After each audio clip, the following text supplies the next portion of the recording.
Hello and welcome back to Plate Stack Chat with myself, Sam Laroche, Jason Lacroxon, and Tom Laforda. We're all French because we love Willie George, or do we? Yeah, welcome back. This is episode 76, if you're counting. I hope you've all watched every single one, or at least listened to every single one. Yeah. It's lovely to have everyone back. We've been busy this week. We have been busy, and not with necessarily CrossFit stuff. So yeah, how are you boys? I know you've been busy. Tom, we've just talked about the fact that bath time didn't go how it should have with the bub, but that dad life, you know. I know, dad life continues to amaze and challenge me, as I'm sure you boys are well seasoned in. Yeah, and I'm also thinking, if I'm not wrong, because what did you say, 76? This was. I have a feeling like episode 3 is a lost episode, and so unless people were listening at the very, very beginning when it very first went out, they may never be able to hear that episode again. Wow. What was episode 3? Who was it with? Why follow-up questions, guys? Why? Why did you throw this out? It's called journalism. Oh, is it? You should try it sometime. No, never heard of that. Yeah. I agree. When we, when back office reorged, just to make us sound like a big organization. When we, I think it got lost in the transfer. I've probably got the raw audio somewhere. Yeah, that was in the day. That was in the days when we were recording on Zoom. Zoom probably has it. Chalking Fitness still records on Zoom. Wow. Yeah. So I did a CrossFit Bath episode not that long ago over Zoom, which felt really strange to sort of, because they've all been in person for ages now. So like shifting back to doing it over Zoom was quite weird, but I'm still in practice obviously because of this, so it wasn't too bad. Handled it like a pro. Like a pro. Speaking of handling stuff like a pro, Sid is in a couple of weeks. Well, in fact, it's not. It's in day of recording 8 days. Well, I'll be in London in 8 days. It starts in 9, but we'll go with it. It's currently the 1st of June. We should have done that. We should have done like a Good Morning Britain type. Welcome. It's the 1st of June, 8 p.m. But yeah, Sid. Strength and Depth have obviously announced some workouts. So I do have them already lined up. Look at this. It's as if I did it earlier. That's elite. What do you want to start? What do you fancy starting with? Do you want individual, teams, or masters? Oh, I'd really like to say, because maybe Kudders is listening, like, who cares about masters? Because when they announced the elite individual, I was like rolling. I read the events, and then obviously I went to the comments, because that's where you find the gold, right? And it's interesting in the comments. It was just sort of like, and the masters, and the teams. Do you know what I really love is that these workouts, so the masters, they don't have names. They're just event 1, event 2, whereas the other ones have got cool names. We'll get to it in a minute, but masters. I'm quite... And look whose comment comes up when you click on here straight away. Cudders loving these. I assume he's qualified? Question mark. I don't know. Has he? We should probably ask him. Yeah, he hadn't. Yeah, he is. Yeah, he is. There you go. Tom Forder with the finger on the pulse of the UK CrossFit scene with Ala Chalking Fitness.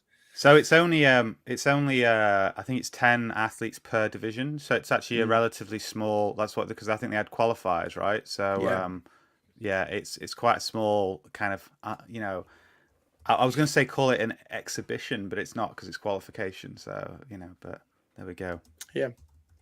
Well, first event, 3 attempts for a max load of clean and jerk. In brackets, ground to overhead. Yeah. Does that mean technically you could snatch it? Yeah, I guess. I mean, it's ground to overhead. And if there's a master out there who can like snatch more than they can clean and jerk, I want to see it. Yeah. Well, can we get that as a video after Sid? Jason, that's your job. Yeah, okay? Maybe they've got like some elbow issue, and their arms are just constantly locked straight, so they can get from the ground to overhead, and there's no bend. Okay, well there's a time cap of 6 minutes for that. Let's look to see if they are going to be getting good at any of the other workouts if they are unable to bend their arms. So event 2 is oh gosh, this is disgusting. For time, 30, 24, 18 cows on the Echo bike. 24, 18, 12. I don't know how this is working out. I'm assuming that's the. Oh, I see. Yes, yeah. Male, female. Yeah, 24, 18, 12 for male 55 plus, and 18, 12, 6. Now, I'm glad there was a little bit of confusion there, because I was saying about maybe making a video just to kind of talk through the different events. And sometimes in my head I thought this feels stupid to do this because they're already there in an Instagram post. Yeah, but I think it's useful. Well, we don't have the sport guide, so everyone knows you have to read the sport guide, because if you haven't read the sport guide, you don't get to ask stupid questions. Yeah, because you should have read the sport guide. I would say the casual, the casual CrossFit fan that just happens to want to go to Strength and Depth because it's in London, they don't have the sports guide, do they? So no, but so that is calories on the Echo bike and Devil's Press with 2 dumbbells. Oosh, that's nasty. That is nasty. Oh, horrible. Anyway, event 3. Oh, here we go. Is your straight arm I'm not sure your straight arm person is going to be that great at this workout, particularly with the calories on the Echo bike. Just they're like sort of straight armed on the Echo bike. That'd be interesting. They could do that. I reckon they could even do Devil's Press, because again, it's they could do that with straight arms, and it's just they probably can't bend their arms for the burpee. That's going to be really really problematic. Yeah. But, well, that's why you're going to be in the media team getting all this content. Event 3 is 3 rounds for time, 9 hang power snatches, 30 pistol squats. There's a asterisk there. 30 weighted box step ups at 20 inch. 1 times 15. So the weight is 15 kilos for gentlemen over 55. 55 plus category. They may do that, or they should do that. That's a good question, isn't it? That is a very good question, my friend. You'd hope with in-person judging, they'd at least let them know before they start. Like, it's not an either or. Yeah, that'll definitely be in the sport guide. Well, I hope these guys are going to have learned their lesson. They'll know. It's a nice gymnastic progression. Essentially, it'd be good to see kind of people show off a little bit there, right? And I think it's nice for like the masters athletes to still get the very high skill gymnastics, because in the past that was sort of a complaint I heard from a few masters, was like as soon as you kind of hit the masters category, they started to get rid of those, like comps that were designed for masters would start to like eliminate stuff. And they were kind of like, I still want to do that. Like I'm still trained to do that. I can still do that. So it's good to see it sort of there on a big stage like Sid. Going back to the May, that asterisk, I assume, takes out the 30 pistols and replaces with this, which will be what it'll be. It won't be one or the other. Oh no, obvious. Yeah. So basically this is going to, because as Tom was saying, it's like the different categories, right? So it's going to be this for everyone. And then once you hit 55 plus, they're going to shift it over to the weighted step ups instead of the pistols. 20, then it's 21 pull-ups for round 1, 15 chest to bar for round 2, and 9 bar muscle up for round 3. That is a that's a solid workout. Yeah, I quite like that actually. Yeah. That's a good workout. That event 4 for time is a 1K run, 2K row, 300 double unders, and a 1K run. 30-minute time cap. That is gassy. So is the run on the assault runner? I Yes. would. Yeah. I would imagine so. Well, because on the elite they're on individual assault one, it's specified assault runner, like on the thing. So I just wondered if maybe they're they don't have a track. They can do laps. That's it. They can do shuttle runs. Of the don't you bring shuttle runs up again? Event number 5 for time, rope climbs and thrusters. Rope climbs are 5, 4, 3, 2, 1, and thrusters are 15, 12, 9, 6, 3. Again, that's a nasty workout. That I don't know how you feel about that. I wouldn't like that one very much. I wouldn't mind the rope climbs. I don't really like doing thrusters anytime, to be honest. So that's no. But you'd be doing 50 kilo thrusters.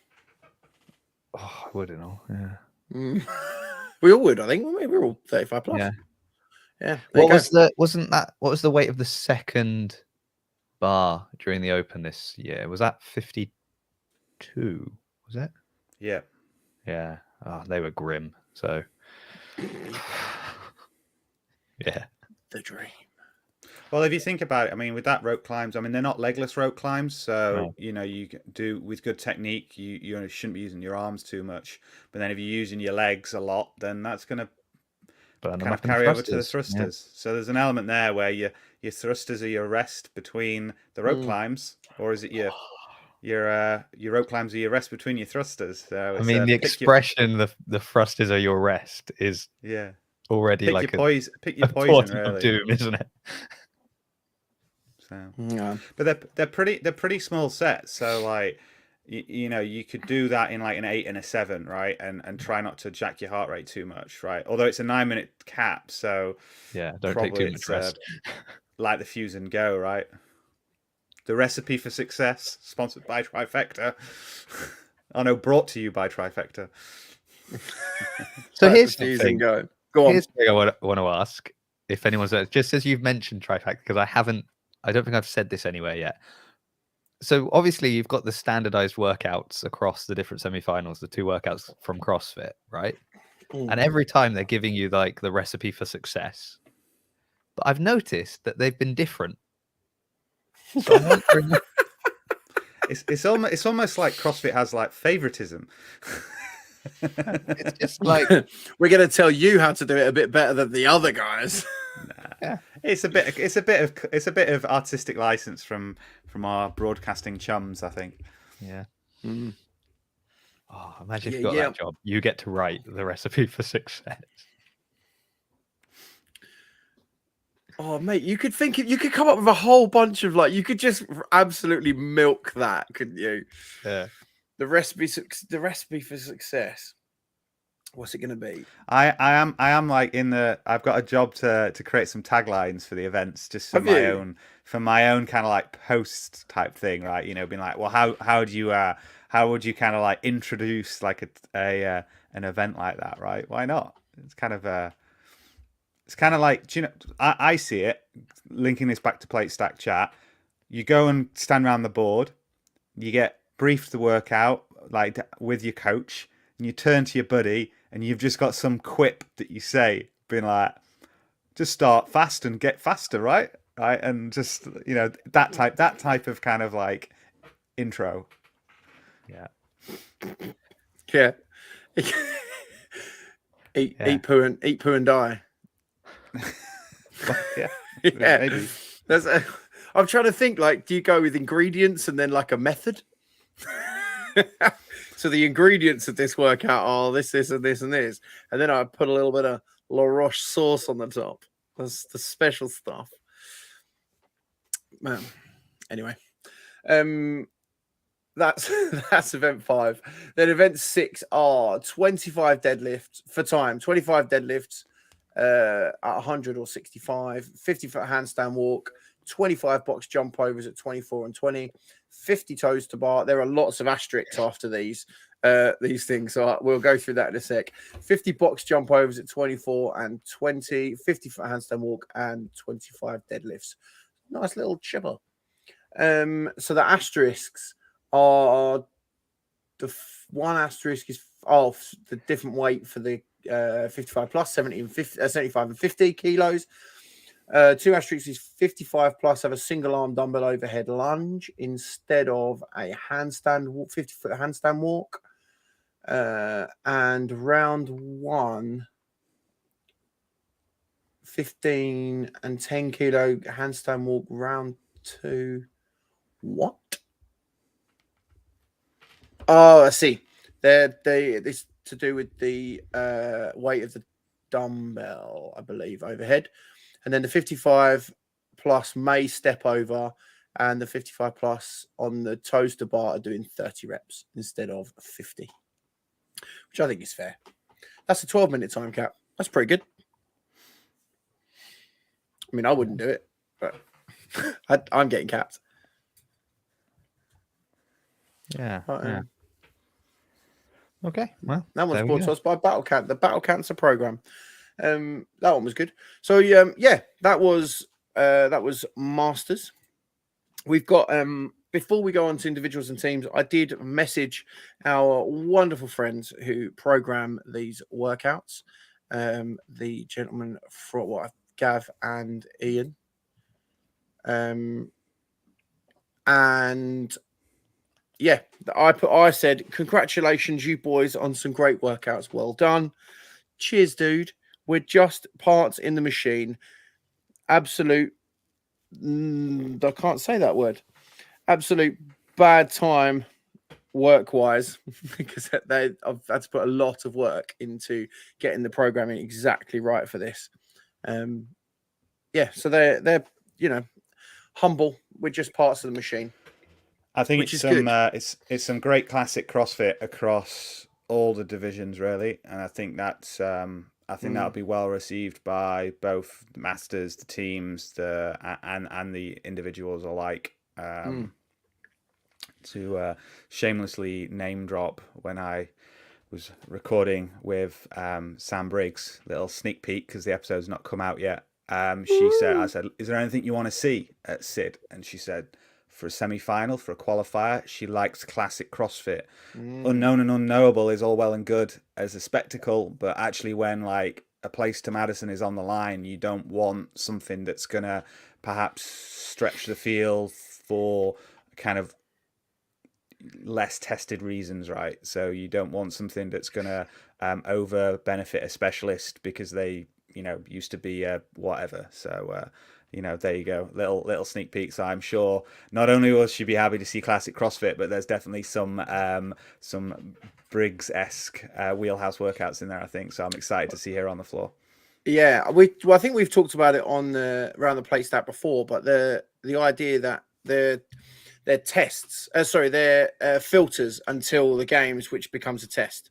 So you don't want to like skew your filter to get, as you say, like if you put in, I don't know, for example, a marathon. Let's go back, a marathon row. Say one of your competitors used to be a rower and used to row all the time. They're obviously going to trounce that workout. They might be not very good at some of the other stuff. They're obviously pretty good because they're at the semi-final, but they might be very skewed towards rowing, come first in the row, and then that skews the leaderboard hugely. Or, or like the whole rowing on the Thames thing that Sid did before. If you are no good at getting in a boat, you don't like water or something, then that's going to skew you and you fall out the boat. That's your games place gone. Yeah. Well, Cape Town had swimming, didn't they? So yeah, and that kind of didn't sit well with a lot of people. That one semi-final had swimming and none of the others did. So but hey, CrossFit must have okayed it, so it is what it is, right? And I think as well, going back to like Sid having rowing, I think as well there was a difference in the days of sanctionals, because it was your choice to go to certain places. So like if you go to Dubai, what the landscape is like and what kind of events they're going to program, and and that might be a strength of yours, and you might play to that strength, or you might say, well, I know they've got the desert and they've got the ocean, and I'm gonna kind of roll the dice on that. But it's your choice to go there. When you have no choice, you're assigned because of the the place you were. I was gonna say where you live, not even where you live, the place you were born. You need it to be more level across the board, because at this point, choice is taken away. You want them to be kind of equal tests to get you to the. You had more bites of the cherry as well, didn't you? At that point, true. Because this one is sort of one and done, unless you kind of come just outside of the top 3 or 5, and then you get sort of another bite of a larger cherry. Oh, see, I'd love to talk about at some point the last chance qualifier, because just looking at because now we already know a number of people that are going there, and then I don't yet know if it's confirmed completely who will be going there because they couldn't go to a semi-final for logistic reasons, and we're told, okay, you've got the last chance qualifier. But like that, I mean, not getting to go to a semi-final, having to try and qualify through the last chance qualifier with the caliber of athletes that are already populating it is like, it's game over. Like, do you know what I mean? You're like, oh, I've got to go against these people that are arguably kind of the best of the best, and for whatever reason they've just, like, I mean, anyone that didn't qualify from Torian because just due to lack of spaces, and then Sarah Sigmundsdottir's in there, for example. Like, that's a name that you maybe don't necessarily want to go up against as your only chance. That's not a name you're expecting to see in a last chance qualifier, are you, necessarily? Or is it? Well, Krenkov was there last time. Yeah, but that obviously shows the strength in depth of the field that we have now, because actually, the 5 people who went from, for example, Lowlands, I think thoroughly deserved it. Absolutely. Those guys, dominated essentially. They were all sort of up there at every event. It wasn't like just one of them fell off a cliff. Whereas, unfortunately Sarah did, and that affected her placing.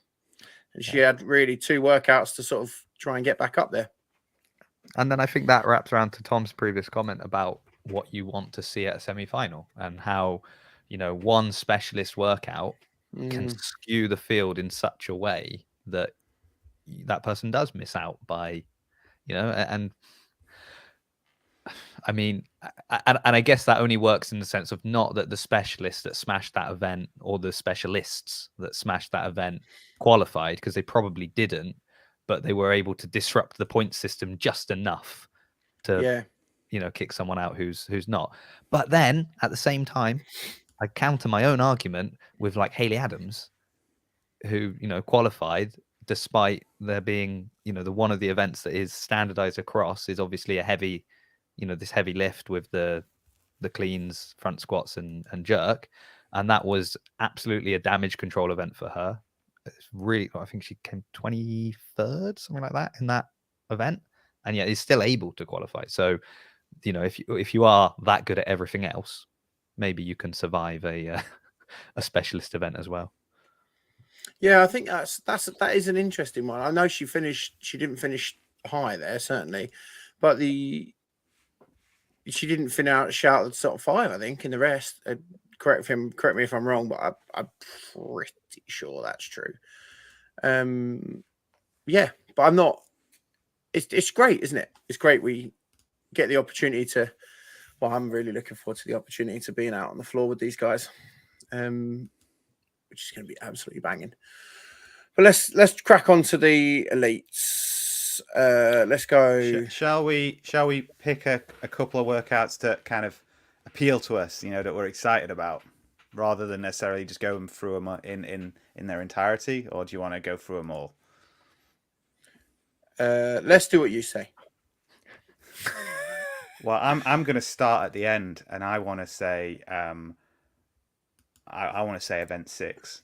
So the 21:15.9 echo bike calories, bar facing burpees and thrusters at 61 and 43 kilos. I think that's gonna, I mean, what a great sprint workout. Well, like extended sprint workout, 9-minute time cap. So, you know, we've already seen it, like the Mac, especially, like, you know, an exciting kind of finish where, you know, qualification could be on the line for a number of athletes, and just that kind of like, can they hang on for the thrust, for the, you know, the set of 15 thrusters and things like that. You know, there's going to be so much kind of like to kind of try and unpick there. It reminds me a little bit of workout 5 from the quarterfinals. I think it was workout 5, yeah, where they had to do the 30-calorie row into the snatches, I think, or something like that. So that kind of like that was a couplet there of kind of like gas and then cycling the barbell proficiently. The other one it rings a bell with, and I was just checking which one it was event 4 from CrossFit Strength in Depth 2019, which was the 30 calories on the assault bike followed by Grace, and it was Big Braun went against unbroken. Matt Fraser, yeah. So no, that was the year before. Matt Fraser was 2020, I think. So this was the year I wasn't before. there. I wasn't there 2019. So that was good fun to watch. And just to kind of bring in a little bit of stats there, Big Braun came first. Second place, who's a big power athlete? CrossFit BSG's own Zach George. Oh, Zach George. One to watch. And I could see, you know, we've not seen much of Zach, but he could be someone that's on the bubble, hopefully, if all goes well. Well, hopefully he's not on the bubble. Hopefully he's qualifying, right? But, you know, if he's, you know, doing well over the weekend, he might be someone who needs to light the fuse and try and get some points in the final event. So that'll be exciting. Yeah, I agree. I think he's gonna. This is if you look at his Instagram, this is absolutely a workout that he loves. It's you know, bike, burpees, thrusters. They're like, he's a big guy, but his thrusters, they're quick. They are quick. So yeah, there's a little is nothing for him. That's why. Well, yeah, obviously, yeah.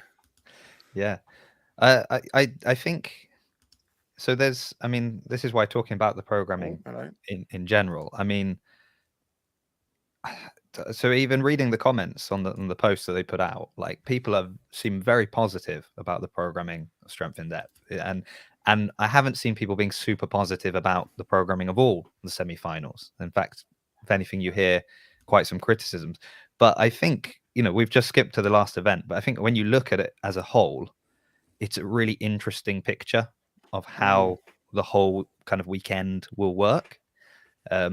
Even with regards to the standardized workouts, the two coming from CrossFit, it's very interesting to see like where they've been slotted in, because I think that's an interesting thing. Like, it's very easy, and I know some people are doing it, and it's like, it's useful to see. It's nice to see, like, when you take those events and you just make a leaderboard for everyone, and you can be like, oh, you see this athlete hit that and this one hit that, and if they'd been together and done it at the same time, they'd have hit the same things.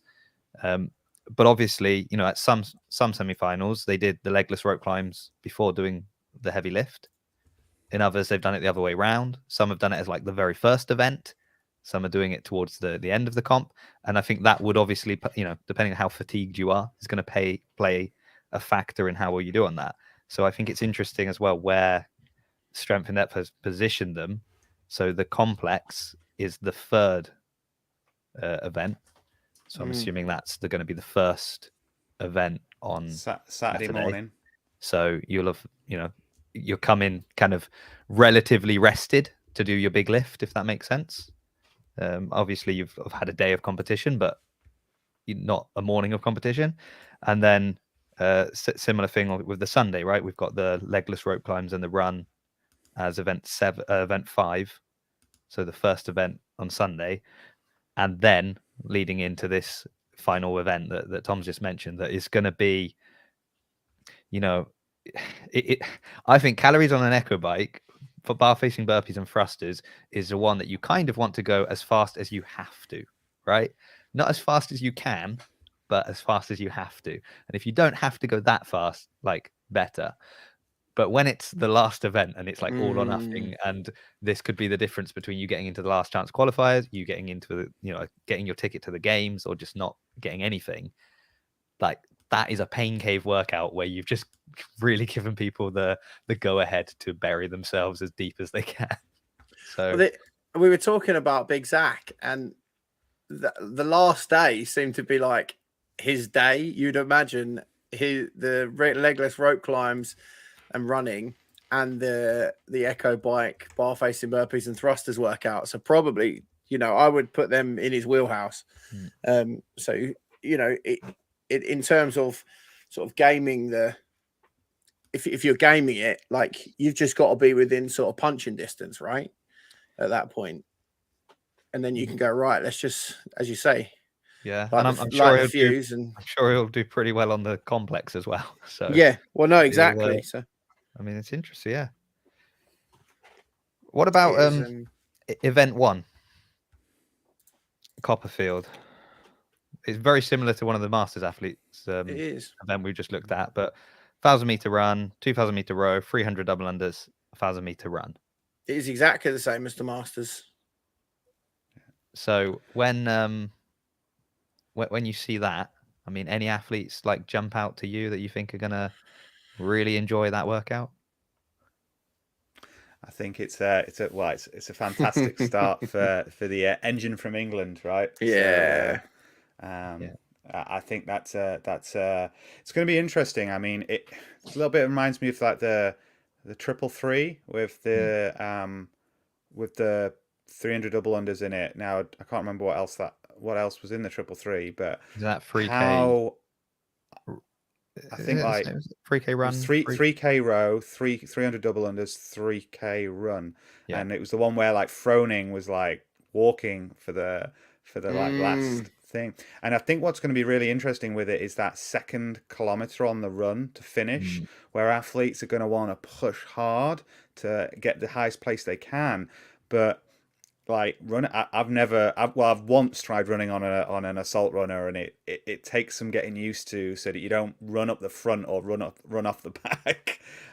So it could be really interesting, and I think especially for athletes, I think the most of the elites, if not all the elites, will be kind of relatively comfortable with an assault runner. But if our masters athletes are using them as well, then after the 300 double unders, that could be a one where the calves are feeling pretty tight, so be an interesting one to see how that goes. I was doing some kind of like splits on it, just trying to think how it might rack up, and I was like, okay, well, let's say between 5 and 6 minutes for the first kilometer, between 7 and 8 minutes, this is the men's splits, right, between 7 and 8 minutes for the row, and then I don't know, it depends on your proficiency on the double unders. That's going to be a separator, I think, really, is how quickly you can get through your double unders. Let's say that's like 2.5 to 3.5 minutes, and then it'll be really interesting. And what I really hope to be able to kind of get, and this is me getting in my stats head, is getting the difference in people's splits for their first kilometer versus their second kilometer. That'll be really interesting to kind of see, and it'll be interesting because I think you might see really polar, like some people getting faster because they're pushing towards the end, but others who've perhaps overcooked in the middle and are then just kind of like damage limitation. Well, that's the thing about the whole Rich Froning walking thing. You can't do that on an air run, on an assault runner. It's not even like really possible, because it just makes you carry on. As you say, I had a quick go on one a little while ago, and I don't enjoy it. Mainly because I'm not very good at it. My final comment was going to be, if you look at what the time cap is and those splits that I just mentioned, there's a big delta. So I think like interesting comment there from Ben. Like, so yeah, you add that up and you're like sub 20. So to have a time cap of like 26 minutes, like I don't know what degree of testing there's been. I mean, and to give different time caps for men and women would suggest there's been a little bit like I think brilliant programming throughout. It'd be really interesting to see what the demoing's been like. Yeah. Well, there's different time caps for so it's 26 minutes for males, 28 minutes for females. It was 30 minutes for the masters. That was more or less the same workout, if not identical. So it's interesting. So there obviously has been, a lot of thought put into time cap. I mean, time caps again are something that was sort of talked about, particularly after last weekend with a workout that I don't think anybody, or maybe one person, finished within the time cap. No, don't think anybody finished within the time cap at the Mac. So, like, why do you have a time cap that's like so out there that no one is going to be able to finish? So it's interesting, when you talk about like testing, the fact that you've got 3 different time caps does give you the idea that it's been thought about, that it wants to be a time cap that you kind of you basically want, like, the people that are, maybe some people get time cap, but you're going to want a couple of people that are like really having to push just to get in under the time cap, and then obviously the people that are going to absolutely smash it are going to be, you imagine that Sam Briggs is going to be well within the men's time cap. So that's sort of the way I look at it. Ben's put the key is not going too hard on the row, more seconds to be lost on breaking the dubs. Agree. Yeah. I also think it'll be interesting going back to that final run, because you're on the assault runner, it's not that you can chase people down like on an actual run, right? You can't see Rich Froning walking in front of you and think, oh, I can overtake him. So the only, and I mean, if you're gaming it, the only thing you can think is, right, we all got on the runner at the same time, and either this person got off, X amount of time before me or after me. But now you're going back on the runner, and like as Tom said, did they get off the runner before you because they went way too hot, or did you get off before them because they were actually holding something back for the final run? So it's like, once they're on the runner, you kind of, I guess until you see their judge's hand go up, you don't really know like how hard you need to push to catch them, or how far ahead of them you are. Yeah. I think, Ben makes a great comment on the dubs. They're the only movement there where slowing down means you're not doing any reps. The others, you can kind of, you can't really pace your double. Well, maybe you can't. You can sprint double unders, I guess, a little bit, but not people don't typically have that many gears in their dubs. No, mine are hang on until you feel like you need. Hang on until like you feel like you're gonna need to stop and stop. But then I'm not an elite athlete, so I think that's probably null and void. One thing I would say, I like. I'd be interested to see how they're going to lay this out.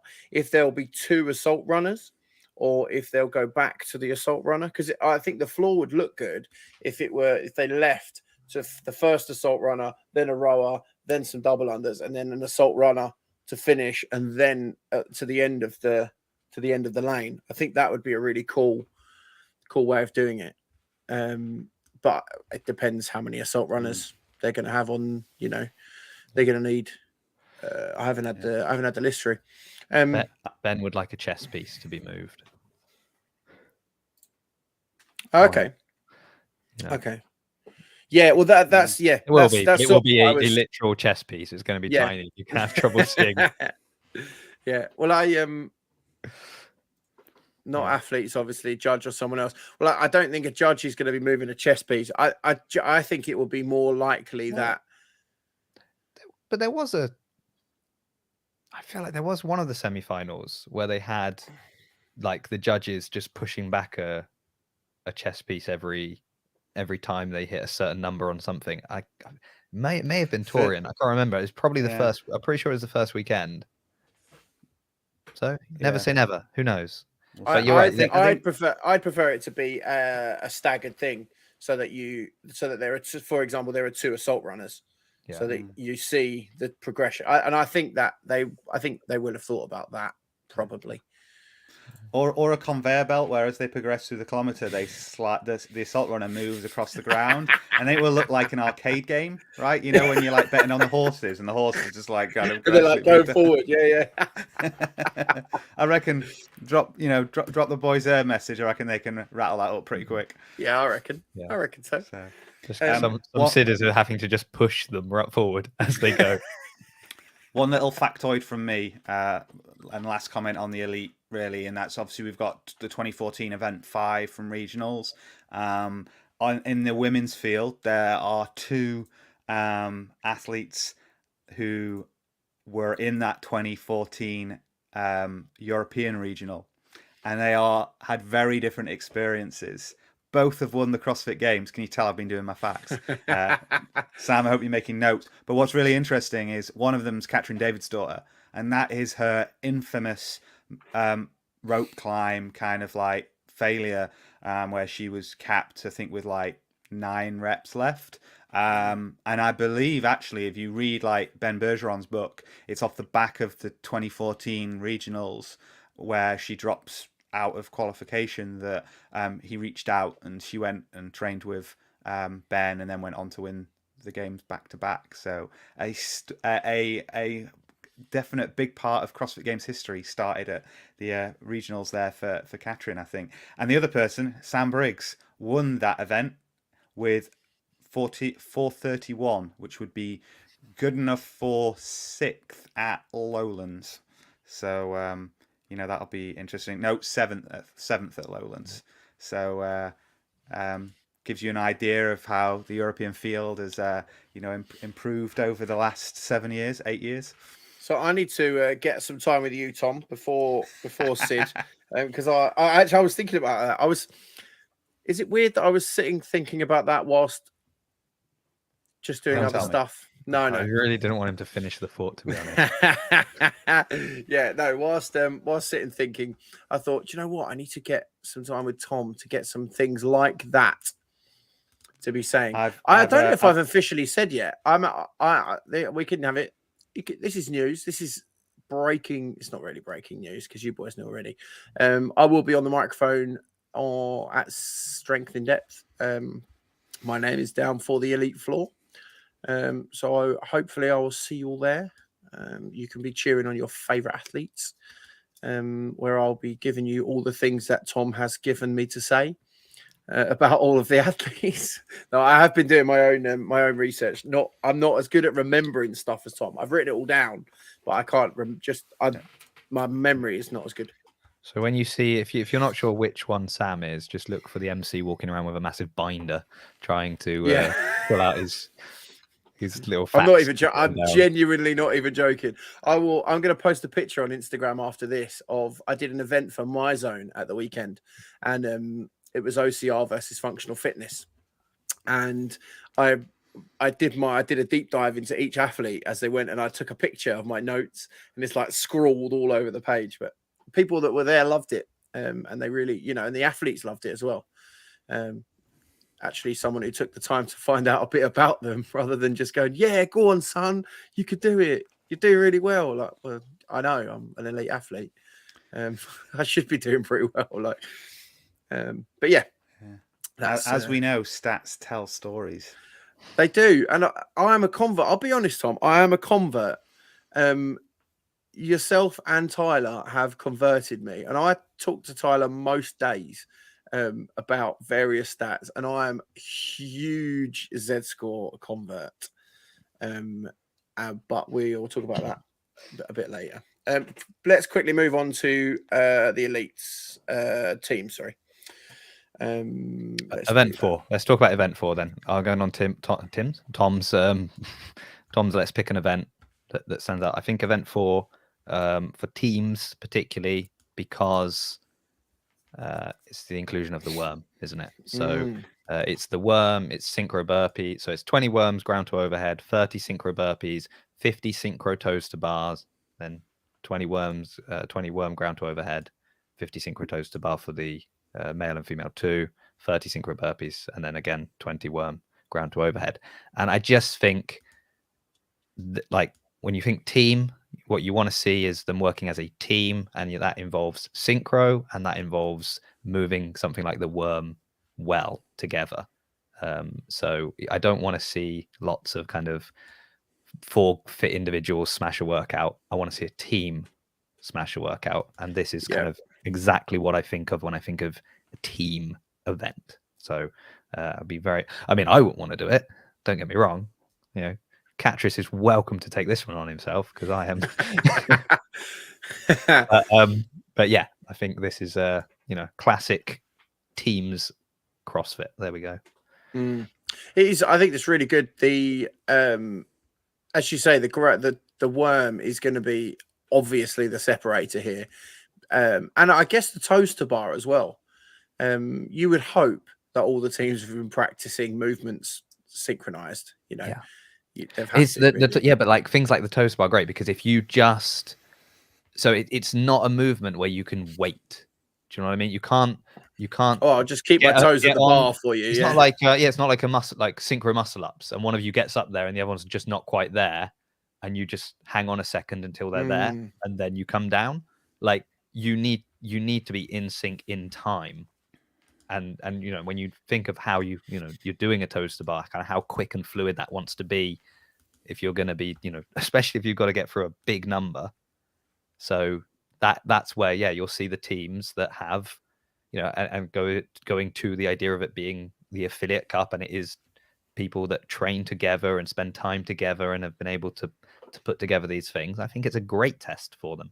I love the fact they called it Purgatorio. Yeah.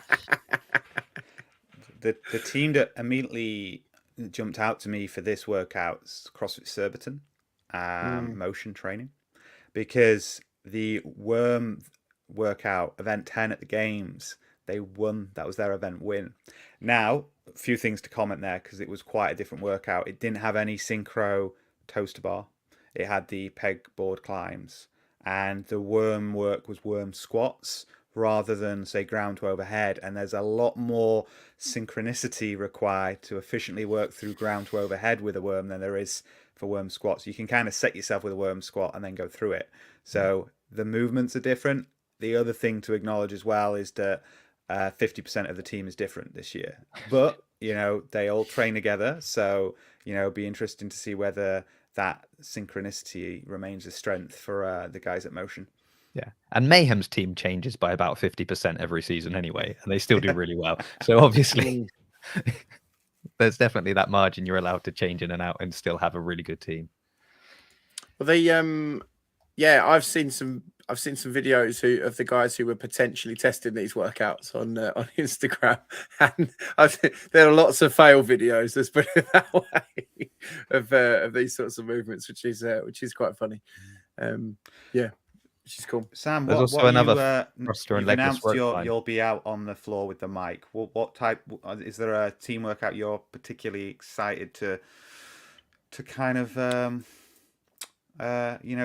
be able to kind of, I guess, commentate on? Is that the right word?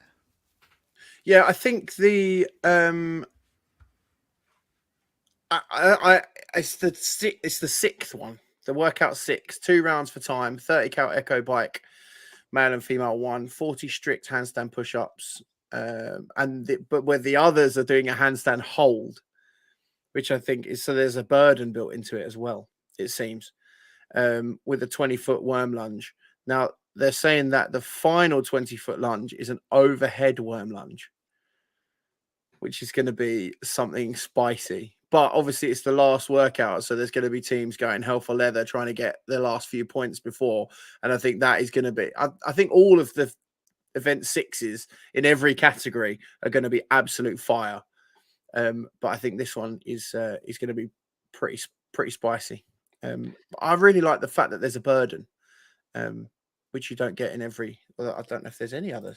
Yeah, I mean, having to like hold to do those worm lunges with the worm above your head after you've just either rattled off a load of handstand push-ups or been forced to just hold a handstand that whole time. Like, your shoulders are going to be screaming. Yeah, that's It's going to be. I think it's going to be down to like pure grit and determination towards the end of this workout. As you say, like you are going to be from a whole weekend of taking a pounding to this, where your shoulders are going to be absolutely on fire, because it's not even like you get a rest of your shoulders on the echo bike either, because your arms are still going. So like your arms are going to be absolutely dead out in this workout. So this is the one that I'm really looking forward to. What I quite like, just again to talk about the programming in general, is when you look at when you do what we've just done and you put the masters, the elite individual, and the elite teams, and you just look through the programming together, you see how they've really kind of mixed around the same elements, and they've said, well, this is a really good workout. How could we make this a great workout for a team? How could we make this a great workout for individuals? Or maybe how can we take like 2 elements from these 2 workouts and push them together to make one really good team workout? It's not like, it doesn't feel like 2 completely different competitions. It feels like the same competition that's just been applied kind of in 3 different ways. And I think that's really, I think for spectators, that's really nice, because it's easy to kind of follow what's going on, because even between the team and the individual, there's differences, but you've kind of got familiarity with certain bits, so you can just be like, oh, that was a bit like that workout. Okay, yeah, I got that. So I think they've done I think looking at it as an event, as well as a spectator event, as well as this sort of filtering test to the games, it's done a really nice job of pairing the 2 things together. Yeah. Look how positive I'm being. Oh, I don't know what's wrong with me. I can't believe I've just realized that I've just been nice about CrossFit as well. I forgot that was the actual CrossFit workout. But there you go. So all of the teams have done that. How have I not noticed that? Have I just not watched the teams or something? I don't think I've even seen a team workout yet. You're muted, Tom. No, he's counting. Oh, is he? I thought he was speaking. I'm muted. That's good. No, I think I'm just checking the post on the CrossFit Games site, and I think actually there were 2 individual and 1 team workout, from what I can tell. Yeah. So the thrusters and legless rope climbs is the team semi-final workout. 46, 34, and the snatch ladder, 22. Oh, and the snatch ladder. The snatch ladder, because that was the one. Was it this week that? Oh, was it this week or last week? One of the Mayhem athletes, she like got an insane snatch, because I think they're 2 teams. So Rich's team and then one of the other Mayhem teams both ended up with Independence, with the same total for that. Obviously at 2 different events, but you know. Is that the Argentinian female? She's yes. I think she's an Olympic weight. She's a Olympian, I think. Yeah, so Mayhem have got 3 teams qualified. That's pretty good. And then obviously this week, Invictus will be taking their shot for a position. So former guest, friend of the show, Jorge, and former guest of Chalking Fitness, Josh as well. So I'll pay you later, Jason. Thank you. That's all right. That's all right.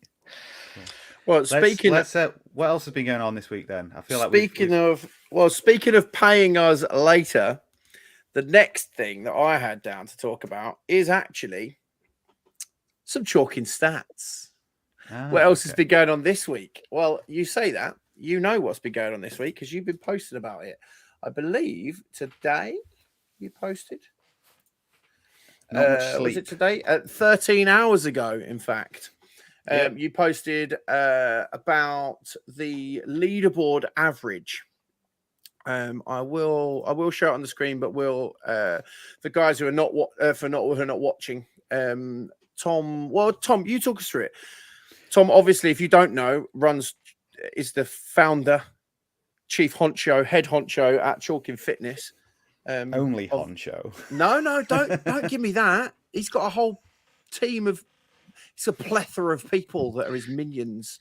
Now, if you haven't seen the post, I'm just going to tell you visually what it looks like, because then Tom will explain it. Because to me, not a stats guy, so we've got basically some bar charts here. I love a bar chart. It would have been better as a pie chart, I'll be honest, but I do like a bar chart. Now, what's interesting is that they're different colors. So each bar has some orange and some blue. And apparently blue is performance rate and the orange is podium rate. So you'll notice some people, massive chunk of orange.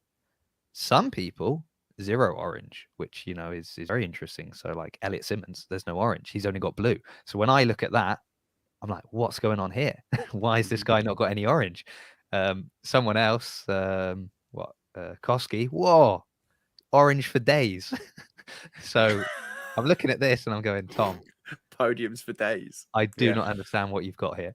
No worries, and that's why the next post on the carousel is an explanation. But for anyone for anyone we've had Tyler on in the past, right? And Tyler Watkins basically transferred across some baseball type stats onto CrossFit performance. Now, it's something I've done in the past with kind of CrossFit with like performances, to try to look for dominance, right? How, yeah, people qualify, but how did they qualify? Did they have like all top fives? Did they have like all top tens? Or did they have some first, seconds, thirds, and then have like a 20th and a 23rd? But the way the points works out, they still are able to qualify, because I think that gives an idea of consistency. And knowing with something like CrossFit, where we're testing multiple elements of fitness, if someone's consistent across all qualifiers, if it's a well-programmed qualifier or a well-programmed event, then actually that would suggest that they're pretty consistent across a number of elements of fitness. So what Tyler's done with his stats is just bringing in a little bit more kind of specificity into that. I would normally just highlight an athlete and say, oh, look, they finished in like top 10 in every workout, or top 5. And so what performance rate looks to do is to calculate how often an athlete finishes in the top 10. And the orange, the podium rate, is how often an athlete finishes in the top 3. Because what you're there really doing is, like, if an athlete's finishing in the top 3, they're getting 100 points, 94 points, 88 points, depending on the scoring system. And if they're finishing in the top 10, then yeah, they're getting some good points. They're typically in the top half or the top third of the field, depending on the competition. So really what it's just doing is it's kind of putting numbers to kind of like their consistency in delivering kind of top 10 in blue and top 3 performances in orange. And this number is calculated across multiple different events. It allows us to combine an athlete's performance across basically every competition, every major competition they've performed in since January 2021. That was the starting point that Tyler used, and he's spoken about this on a number of different podcasts. There's been articles in Morning Chalk Up. So I've taken, I've gone with what Tyler's done and then calculated them for athletes at Strength in Depth. One thing I've done that I don't think Tyler did is I introduced the Madrid CrossFit Championships as well, which was November, I think, 2021, because there's a good number of European athletes who are competing there, the likes of Elliot Simmons, Zach George, Jacqueline Dahlstrom, a number of other female athletes as well. So I think it's another chance. Few and far between live competitions since January 2021, especially within Europe. So I was keen to kind of pull that in as well. So that's what it's doing. To answer your specific question, for Elliot, no orange.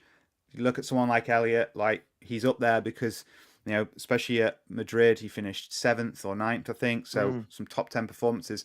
But Elliot typically isn't someone who's winning events, right? He's a consistent, well-rounded athlete, but not someone who's typically out in front, kind of like coming first, second, or third in an event. So I'm from a kind of holistic side, I'm not surprised to see him come in at 0 there, because he's normally someone who he's not really got any holes, but neither is he a home run hitter, to use a baseball term. He interestingly, you've got him at 1.56 on his performance rate, which means that about 25%. He had about a 25% increase in the Madrid Championships. So however many events there were there, he added 25% to his performance rate, which is quite astounding, really, from one event. So obviously either that's a real improvement in his performance, that he's obviously done a lot of competitions before, because he had 28 events. I don't know if you've got how many events he has now, Tom, but he had 28 events before. I guess how many events were there at Madrid?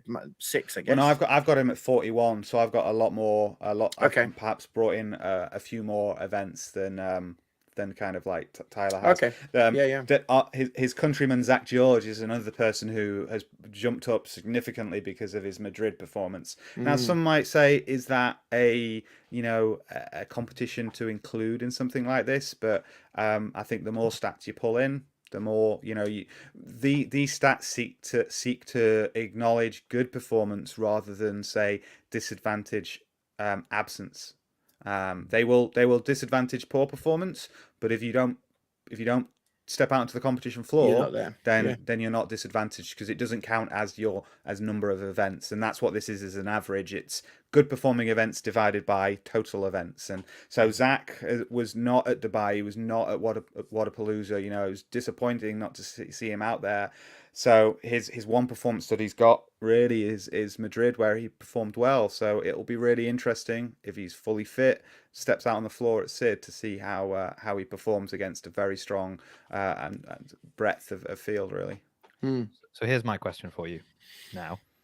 Looking at the men's field, looking at these stats, this sort of percentages you've got up here. So like looking at this, top 3 we would have at Sid would be Yunakoski, Zach George, and Willie George, right? Would you call that as your top 3? No. Would you call the podium that way? Yeah.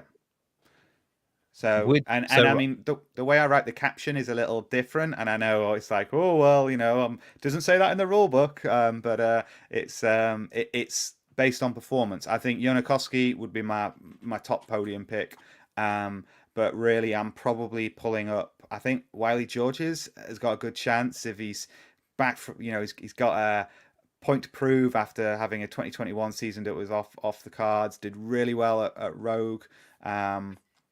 Not Rogue, sorry, Dubai, and he's done great in the quarters. So let's see how he does. I'm actually then going to put my hat. Yep. I knew you were going there, Andre Houdet. On Andre Houdet. I think he's really kind of consistent. Qualified for the games last year, and I think is going to become a perennial at the games. So I expect him to be in one of the top 5s. So yeah, I think it'll be interesting. And I think I definitely probably picked a 5 out of the 8 that are on that board, but we'll see which 3 drop out. Okay, interesting. I had to ask. Yeah, because I don't think I would necessarily pick those 3 as a top 3. And then when I look across the list, I am, as you know, same as you. I was like, yeah, Andre Houdet, he should probably be high. Do you know, it's kind of like I guess what the stats don't show is also possibly potential that people have, like unutilized potential, because you know, obviously if you've seen people have been training hard, they've been, you know, testing well, kind of out of competition, stats can't account for that. So and as we said, there's no heart rating either, is there? So putting a home bias on it, and this is a thing, you put stats are objective, right? And I could tweak them to be like, oh well, I think they missed this person, or that's something that Brian and Friends really good at, is kind of giving his picks but then justifying them to an extent with stats, right? But he brings his holistic knowledge into it. So, you know, hat off to Brian when he does that. I've stuck with the stats here, but I'm expanding on them now based on the challenge you've put to me. Someone who's missing, who I think might be another bubble athlete, and it could be a really exciting kind of event 6 because he's another power athlete, is PD Savage. PD Savage, really, like, you know, especially when we've already talked about that going all out on that event 6, he's someone that could do really well. He came 4th in Europe in event 5 of the quarterfinals, which was that sprint of snatch and calories. So, you know, I think he's someone else who's a valid one to watch for qualifying for the games this year as well. But there's a breadth of workouts, so that's the case for any athlete, right? They've got to get on the assault runner at the beginning. They've got to go through all that gymnastics in the toaster bar, the rope climbs. So we shall see. Yeah, I think the boys have done so well on this. Just the way that it's all, and I think that will reflect in other people's sort of. I think already, even Brian, I think, has already come out with. I think it was Brian. The fact that he came out with the fact that there were 2 time caps meant that this had obviously been tested really well. Yeah, that's where I saw it as well. Yeah, but the just the composition of it, and I'm biased because they're my buddies, but the composition of the way that these workouts are put together is like legit. It is really, really good. And especially after Ian, I was sitting with Ian, he was saying like, look, man, I don't know what we're doing here. Like, this is a long time ago, by the way, not like last week. But the before sort of CrossFit had announced their workouts and stuff, he was like, I'm not sure how we're going to pull this together. We don't know how it's going to work. And they seem to have put it together so nicely that it's just sort of, because you've got what would you class as your sort of semi-endurance first event, and then you've got, it's this Havisham is a classic CrossFit workout, just 12-minute killer. Then you've got your Carroll complex, which is obviously set by CrossFit, but that's at the start of day 2, which is really good because you've had that rest. You'll see some nice lifts there. Then you've got your chipper, which is nice to finish the day there, and then you've got your all out on day 3. It's like, it just, as a competition, it sits so nicely just out there. I love it. I'm really, really looking forward to this. Yeah. Well, yeah, have to wait long. It's coming up. No, I know. Obviously, before that, we've got Granite Games. Granite Games. Some of our favourites like Colton Mertens and Invictus, as we've already mentioned. There might be some of our favourites like Colton Mertens happens to be the same height as you. Age group semi-finals as well. The second round of age group semi-finals, and the adaptive semi-finals of this weekend. So there's the number of British athletes or UK athletes in the adaptive semi-finals is awesome. A lot of athletes competing there, and in the age groups as well. So there's a good few competing there as well. Simon Wilson Story, favourite of yours, Jason? You think you've spoken to him on multiple times. British Masters Championships? Yep. Yeah. No, Simon's a good guy. I'm sure he'll do well. He's been to the games before. He's got he's got the vintage. I'm sure he'll be. I'm interested to see how Mal does this weekend. Obviously winning the Open. Like considered to be, like, I don't know if people were like, oh, she won the Open, like, oh, is she going to be someone that can challenge Tia? And then Tia just absolutely smashes everybody at Torian, and it will be interesting to see, like, how does Mal do at Granite Games? Like, do you I'm sure she'll qualify, but it's like, do you show that same level of dominance that like Tia can show? Probably not, right? Because Tia is quite unique in that. So I think it'll be an interesting weekend this weekend, and then obviously next weekend we'll all be at Sid. It'll be nice to. I actually think it's really nice to do Sid last because we've been able to watch events sort of every weekend, and then like the last one we actually get to go in person and kind of watch it all in person, and then kind of roll on last chance and then the games. So it's like a nice little, obviously wasn't planned, but a beautiful kind of finish to all of this. So yeah, great, wonderful. Well, thanks guys, enjoy that chat. That is awesome. Well, yeah, I'm really grateful. Thanks, boys, for this evening. Have you got any? We talked before. We haven't got any massive good news stories. So if you have a good news story for us, we are all about good news. Jason is putting out all sorts of news at the moment. Globally, Tom is putting out some excellent news locally, UK and Ireland centric. But we want to hear good news stories from your box. We want to hear good news stories about you, because the world of CrossFit can get you down. But as Jason, to quote a good man, you never come back from the box angry.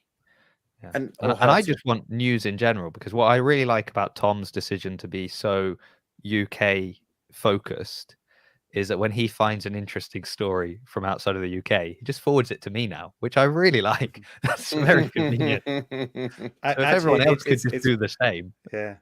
It's my turn to plug Jason. So if you're not aware, Jason over at Jason CF Media is now doing a good job of filling the void with facts rather than speculation on some of the stories that keep popping up on socials. So you know, if you're wanting some kind of flourishing journalism, then do make sure you're checking that out.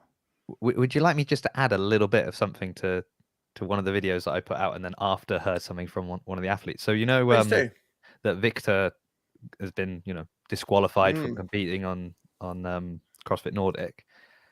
What I didn't know when I recorded the video and hadn't seen anywhere is Alexander, one of the other athletes on the team, had also been disqualified. But then through this same evidence that was presented, they had accepted him. So they like said, "Oh no, actually, yeah, you're okay. You're on the team." So it's even more interesting of like, what was it that put Victor out but let him in? And he was the one that messaged me that himself to tell me that he had been disqualified and actually that then he's accepted it. So that was quite interesting. Little bit of additional news I found out after the fact. Yeah. So, you know, it's nice. You see, I like this. I like this kind of speaking to the people and actually finding out what's going on. And yeah, not, as you said, not just voices in the void kind of speculating, which, you know, which I've been very guilty of myself. And if anything, I think the channel launch was kind of because I kept doing it and because Tom kept pulling me up on it. I sort of thought, yeah. Actually, I think we all do it, really. Well, no, I know, but like, but this is it. There's many times on the podcast, because this is a podcast where it is more the chat you'd have at the gym. Yeah, and that is where you speculate. But we'd start doing it so much that you're just like, hold on, this is becoming crazy that we're just constantly speculating on like every bit of news. Surely there should be some facts that can just and kind of that's what I'm doing. I'm not even speculating on whether decisions are right or wrong at the end. I'm just sort of giving you the information, then you go away and make your own decisions. I don't care. I don't care what you think, but there you go. Have some facts. Facts. Well, I mate, I genuinely, I'm a lover of both of your content that you're putting out. Yeah, I just wish I had something cool that I could add to the mix. I mean, live, I guess, is what I do. Yeah, I would say you were DJing at Twickenham at the weekend, so you know, me and some of my friends, all 50,000 of them. Yeah. That was crazy. But yeah, that's you can go follow me on Instagram if you want to see stuff like that. It's not functional fitness, or is it? Certainly not CrossFit. So here's a little. Can I speculate here? Or just on that final. Mate, you can speculate wherever you like. But I'm going to bring you right. So now Jason, brought extra information around Alexander was originally DQ'd, but then was accepted. Both Alexander and Victor went to the games in 2019 with CrossFit Alioth, based out of the UAE.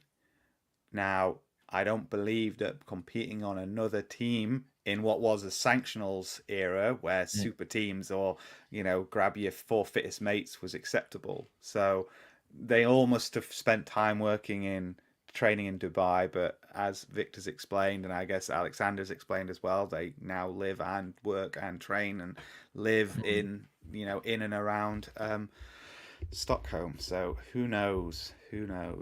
So yeah. That's so annoying because there are some people that go to my gym that travel an hour and a half to go to the gym. That's like I think that's disgusting. If that's what it, well, don't get me started. You did already. If that's the reason, that's the genuine reason that he lives too far away, or that he doesn't spend enough time there, then I think that is a pants reason, and they should sort themselves out because there are people, you know. If there was if my gym, I'm really fortunate and I'm so blessed. Bear Wall and CrossFit, I genuinely, the coaches are amazing, the facility is decent, and the community is great. If those 3 things weren't in place, I would travel to get that because I know how valuable that is. Well, I would think like living in Bath, for example, there's a large number of people living in Bath that work in London, right? And I would imagine there's a large number that travel to London, work in London, go to the gym in London, and then come home. And so maybe they are members at CrossFit boxes, but not CrossFit Bath, because it's more convenient for them to go and do like the WOD at lunchtime at work, and then travel back. One of my friends does that. We live an hour and on the train it's about an hour and 10 from London. We're talking like 50 miles, and one of the guys is a member at WIT and trains at WIT at lunchtime. Yeah, he lives around the corner at WIT train because he can't get back to the classes in the evening or can't do them in the morning because he needs to be at work for 6:30 and he's not back till 8. Yeah.